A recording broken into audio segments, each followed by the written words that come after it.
আসসালামু আলাইকুম ভাই এবং আপুরা, আপনারা সবাই কেমন আছেন? আশা করছি ভালো। আমিও আলহামদুলিল্লাহ ভালো আছি। আবারও আপনাদের মাঝে চলে আসলাম একটি নতুন রেসিপি নিয়ে, চিকেন কষা আর পোলাও। সেই জন্য আমি চুলায় কড়াইটা বসিয়ে দিয়েছি। এবার কড়াই গরম হয়ে গেছে, আমি কড়াই তেল দিয়ে দেবো, দিয়ে দুটো তেজপাতা ছিঁড়ে দিয়ে দেবো আর দিয়ে দেবো মশলার মুখটাকে একটু ফাটিয়ে নিয়েছি। তারপরে দিয়ে দেবো পেঁয়াজ কুচি আর কাঁচামরিচ, দিয়ে সব কিছু একসঙ্গে ভালোভাবে নাড়িয়ে নেব। আমি মাংসগুলো ধুয়ে পরিষ্কার করে নিয়েছি। এবার আমি একে একে মাংসগুলো দিয়ে দেব, দিয়ে নাড়িয়ে চাড়িয়ে সব কিছু একসঙ্গে ভালো করে মিশিয়ে নেব। আর আপনারা এইভাবেই বাড়িতে চিকেন কষা আর পোলাও বানিয়ে দেখবেন, খেতে অনেক বেশি সুন্দর হয়। এবার আমি দিয়ে দেব স্বাদ অনুযায়ী লবণ, হলুদ গুঁড়ো,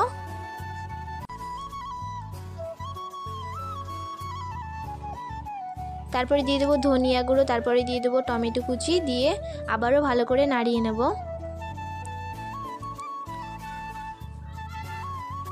এবার আমি মাংসটাকে কষিয়ে নেব।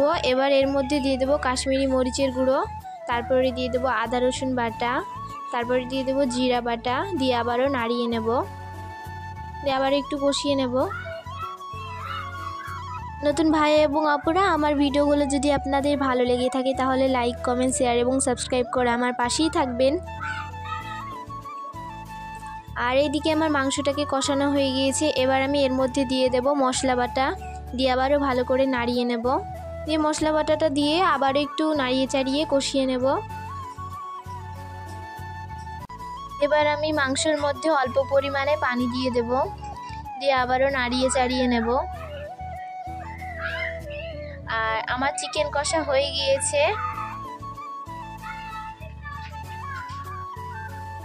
দেখেন কত সুন্দর কালার এসেছে। আপনারাও বাড়িতে একবার বানিয়ে দেখবেন।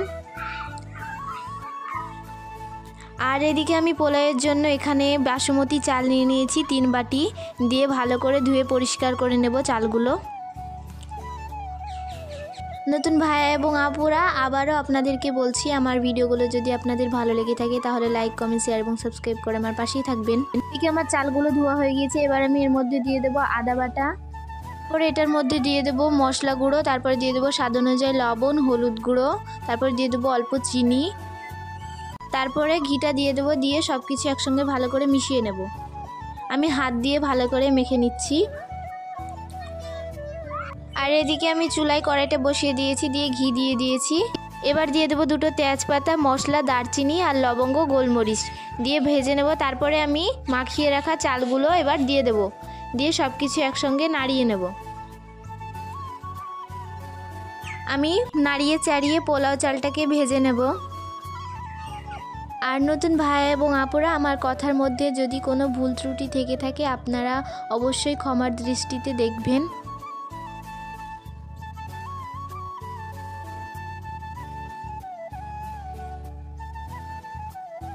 এবার আমি পোলাওয়ের মধ্যে দিয়ে দেবো কাজু আর কিশমিশ, দিয়ে আবারও ভালো করে নাড়িয়ে নেব।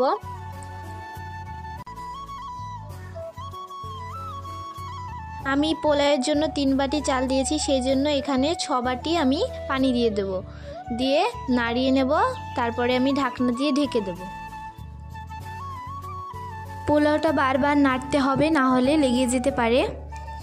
আমার পোলাওটা হয়ে গিয়েছে, দেখেন কতটা ঝরঝরে হয়েছে। আপনারাও বাড়িতে এইভাবে একবার হলেও বানিয়ে দেখবেন, খেতে অনেক বেশি সুন্দর হয়।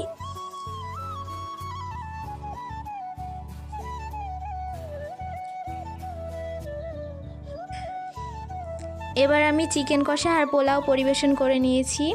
আমার ভিডিওটা এই পর্যন্তই। আজকের মতো এখানেই বিদায় নিচ্ছি। আমার রেসিপিটি ভালো লাগলে লাইক, কমেন্ট, শেয়ার এবং সাবস্ক্রাইব করে আমার পাশেই থাকবেন। সবাই ভালো থাকবেন, সুস্থ থাকবেন। আল্লাহ হাফেজ।